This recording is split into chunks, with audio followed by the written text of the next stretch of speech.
Dengan ucapan Bismillahirrahmanirrahim. Assalamualaikum warahmatullahi wabarakatuh. Perkenalkan, nama saya Astin. Saya dari jurusan Pendidikan Kimia. Kali ini saya akan membahas materi mengenai hukum-hukum dasar kimia. Check it out. Baik, kali ini saya akan membahas sedikit mengenai materi hukum-hukum dasar kimia. Beberapa hukum tersebut diantaranya: yang pertama, hukum kekekalan massa yang dikemukakan oleh Lavoisier. Yang kedua, hukum perbandingan tetap yang dikemukakan oleh Proust. Yang ketiga, hukum perbandingan berganda yang dikemukakan oleh Dalton. Yang keempat, hukum Gay-Lussac. Dan yang terakhir, yang kelima, hukum Avogadro. Baik, yang saya akan bahas yang pertama, hukum Lavoisier. Hukum kekekalan massa yang dikemukakan oleh ilmuwan asal Prancis yang bernama Antoine-Laurent Lavoisier. Dalam penelitiannya, zat-zat sebelum dan sesudah bereaksi, kemudian menimbang hasil reaksinya, dan ternyata massa zat sebelum dan sesudah reaksi selalu sama. Berikut ini contohnya reaksi pembakaran kertas. Di gambar tersebut sudah ada contoh pembakaran kertas. Jika kita membakar kertas, maka kita dapat melihat massa abu hasil pembakaran lebih ringan daripada massa kertas sebelum dibakar. Lalu, contoh fenomena kedua, reaksi perkeratan besi. Ketika terjadi perkeratan besi, massa besi yang berkarat lebih berat dibandingkan massa besi sebelumnya.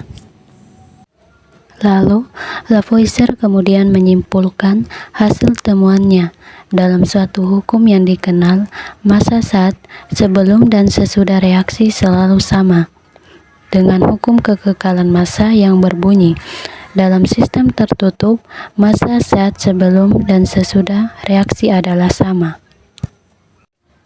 Yang kedua, hukum Proust atau hukum perbandingan tetap.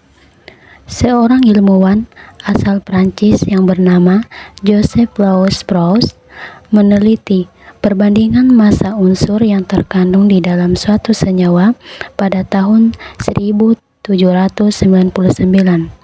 Penelitian itu membuktikan bahwa setiap senyawa tersusun atas unsur-unsur dengan komposisi tertentu dan tetap. Oleh karena itu, hukum Proust dikenal sebagai hukum perbandingan tetap. Jadi, dalam hukum Proust menyatakan bahwa perbandingan massa unsur-unsur dalam suatu senyawa adalah tertentu dan tetap. Lanjut, yang ketiga, hukum Dalton atau hukum perbandingan berganda. Seorang ilmuwan asal Inggris yang bernama John Dalton melakukan penelitian dengan membandingkan massa unsur-unsur pada beberapa senyawa. Contohnya, oksida karbon dan oksida nitrogen. Senyawa yang digunakan Dalton adalah karbon monoksida atau CO dan karbon dioksida atau CO2. Peroleh hasil tersebut, kita bisa melihat tabel yang ada di gambar ini. Jika massa karbon di dalam CO dan CO2 sama, maka massa oksigen di dalamnya akan memenuhi perbandingan tertentu. Perbandingan massa oksigen pada senyawa CO dan CO2 yang diperoleh Dalton adalah 4:8 sama dengan 1:2. Lalu, hukum Dalton menyatakan bahwa jika dua unsur dapat membentuk lebih dari satu senyawa dengan salah satu massa unsur dibuat tetap, maka perbandingan massa unsur lainnya dalam senyawa tersebut merupakan bilangan bulat sederhana dengan volume yang dikemukakan oleh Gay-Lussac.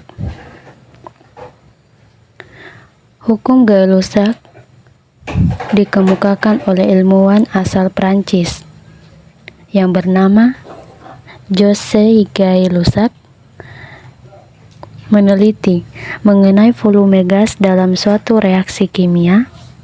Dalam penelitiannya, Gay-Lussac mengambil kesimpulan bahwa Perubahan volume gas dipengaruhi oleh suhu dan tekanan.